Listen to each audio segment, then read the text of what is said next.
Thank you all very much, and thank you for inviting us to come and present this research. I'm going to introduce all of our co-authors. In fact, there's a whole row of people here from JP Morgan, all of whom have touched this paper in some shape or form. And I'm going to do this in reverse order of seniority, starting with the person who did the most work on the paper. So I'd like Katja Chagaiva to stand up, please. She did this as her summer internship project with us last summer.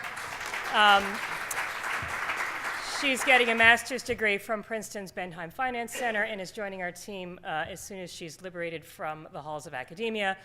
Livia Wu, J.O., Catherine Santiago, also co-authors sitting along in that row. But anyway, just thank you very much. And not that these don't represent the views of JP Morgan, because they do, but I feel like, anyway, thank you to the team for pulling this all together, and thank you, Katja. So.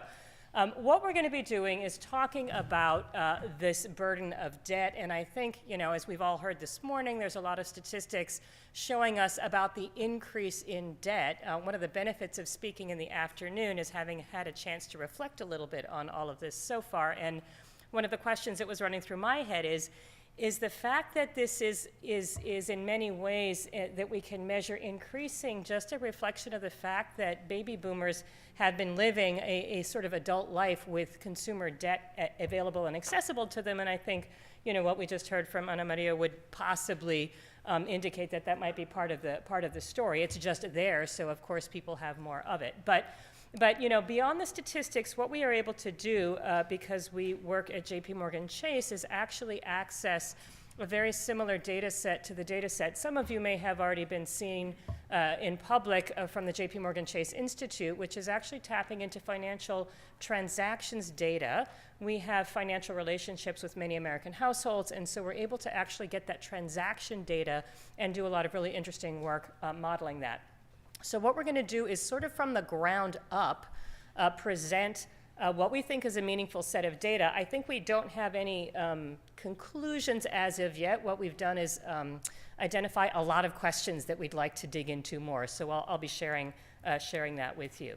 So in terms of what we have available to us in the data set, we have financial relationships in some form with half of all American households, 31 million of whom we have sort of meaningful financial transactions with. 17 million, 18 million have both deposits and expenditures, and you can go on down this tree and see we've got about 5 million households that we think we can understand or estimate the bulk of their spending. So that's a very rich data set. It goes from the age of 25 all the way up to 100. I will say above 85, we've clumped them all together because that's a little less robust population set. And I will also say this is household information, right? So this is households of any number. At the moment, we have not done the work to sort of dig into more precisely break this data apart into numbers of individuals within each household, although that's on my fantasy list of things to look at. I see some nodding.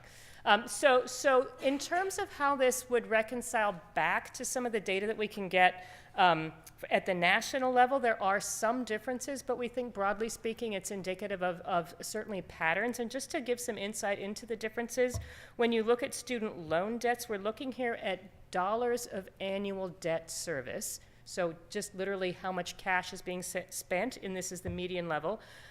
What we're looking at is student loans, for instance, all ages in blue versus the national data, which is just focusing on 20 to 30-year-olds, right? So 2030, assumption would be it's all your own.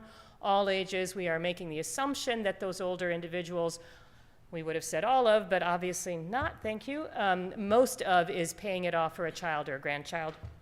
Auto loans, again, major difference between our data set in blue and, excuse me, I flipped those two, the national data in blue and the Chase data in purple.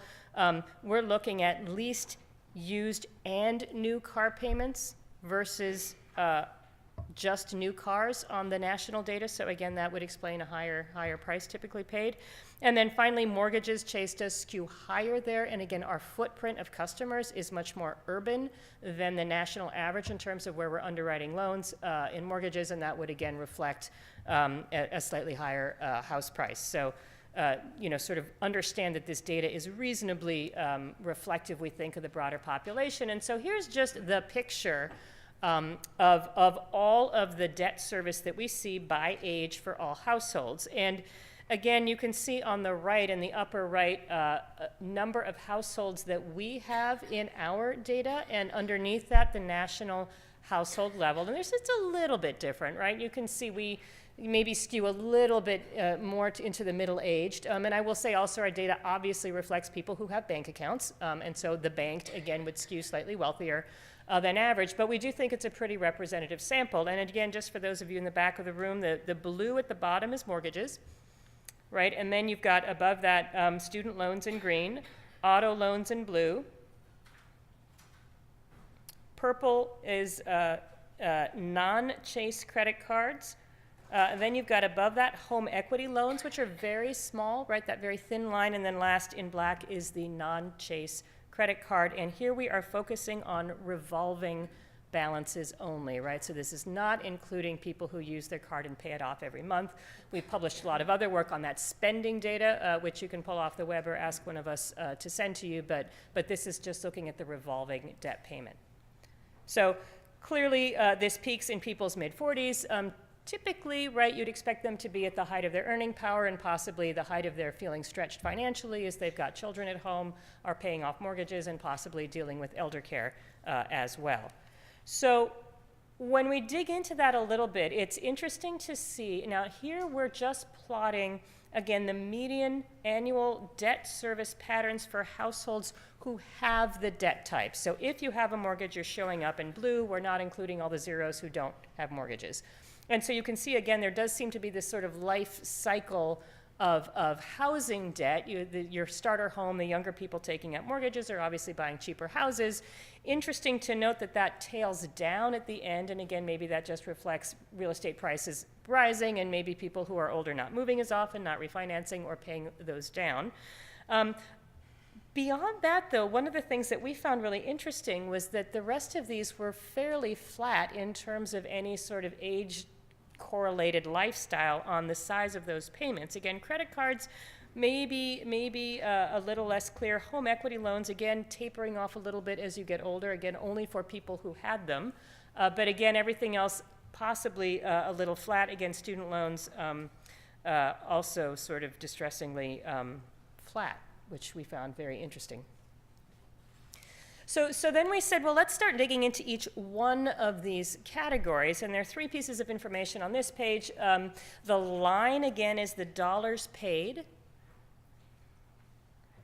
The blue line is the number of households, which is on the right axis, and then the number in percentages, which is actually, I think, some of the most interesting information, is the percent of our sample who is in fact holding a mortgage. So for instance, at the peak there with the highest payment, or almost highest payment, 45 to 49-year-olds, 40% of the customers that are showing up in this data set of this 5 million people, 40% of these households have a mortgage. Again, seems to be broadly in line with sort of broad national statistics. Interestingly, as people age, they do pay off their mortgages, right? Or are in other kinds of housing arrangements where you've got people, in their 70s, only 20% have a mortgage. That's still higher, I think, than one might naively imagine. In their 85 plus, again, that goes up to 107% still have mortgages. So one of our big questions is, to what extent does this reflect balance sheet management at the end of a super low interest rate environment and a sophisticated group of people who understand that they can finance their house and invest the money. Interesting to see as the tax changes take hold, whether or not this shifts at all and people make different decisions, but that's one of our big questions. But what starts getting even more interesting is when you compare that to credit card revolving debt. So now we're looking at the same kind of graph, same three pieces of information. The line is the dollars that are spent. The blue is the number of households, and the percentage number is the percent. And one of the things that I found very alarming was that this was significantly higher in percentage terms than mortgage debt. And this is revolving credit card debt. So I said 20% of households, 70 to 74, had a mortgage. 42% of them are paying revolving credit card debt, and that's 22% for the 85 plus. So again, I think back to your point, really interesting sign of financial distress And I have just gotten the 5-minute warning, so I'm going to speed up a little bit to student loans here. Again, this shows much less of a life cycle in terms of the size of those payments. Again, we were assuming it's because, for the most part, these are paying off, certainly when you get to the older Americans, children and grandchildren, rather than one's own self. Again, interesting to see how much of it, in fact, was still your own debt, and that I think we would be interested in digging into some more. Line is much smoother than in fact those other things. And this is perhaps going to be new news based on everything else that we've seen before. We actually are able to get household wealth in our data. So we've got now this data cut into multiple groups, but the ones we're going to focus on now are two different segments, those with 50,000 to 100,000, and then later from 500,000 to 1 million. And so just on this first group here, again, you can see the number of households by age, again, peaking, nice bell curve there, peaking in the mid to late 50s. And you can see that debt burden really peaking in terms of dollars spent in people's 40s. And you can see that credit card debt and mortgage debt really are the two biggest drivers here. Perhaps not surprising, but also surprising to me a little bit how steeply that drops off as people get older. And again, remember, these households that are in their 70s and 80s have 50,000 to 100,000 vis-a-vis the household who's in their 30s with 50 to 100,000, right? So those are very different demographic groups underneath that. What's really interesting is looking at this much wealthier group of people, 500,000 to 1 million, noticing that they are paying more money in debt service, but only about 30 to 50% more. So in terms of sort of debt service to asset relationship, much healthier, much more able to maintain that debt service. So again, giving a little bit more color, I think, to some of the national data that we were hearing this morning, and I think maybe adding some more richness to maybe beginning to ask some better questions about what's going on inside of this data. So the reason we do all this work, the reason we care about it, is because we are using this work to inform how we are building investment products for people who are saving for retirement, helping us to understand how we should be thinking about taking risk for people, understanding what stresses people might be facing as they're trying to figure out what their cash flows will be both in and out of a retirement plan.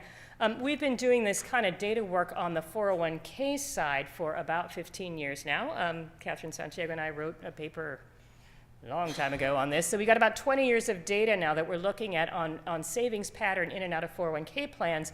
Our next big initiative is to start marrying some of this up together, right? So being able to really dig into cohorted information. We can follow these people through time now. We've got data going back to 2016. So, 2012, so now we're building up 4 or 5 years, and as we build this data set out, we'll be able to actually start looking at literally what is happening with the debt decision. If you look at the lower left-hand chart, we're showing you a snapshot of different 401k contribution rates cut by salary level. Low is below $40,000, middle is 40 to 85, high is above 80. And then looking on the right, for instance, at loan usage in 401k plans, the shape of that curve is identical to the mortgage curve.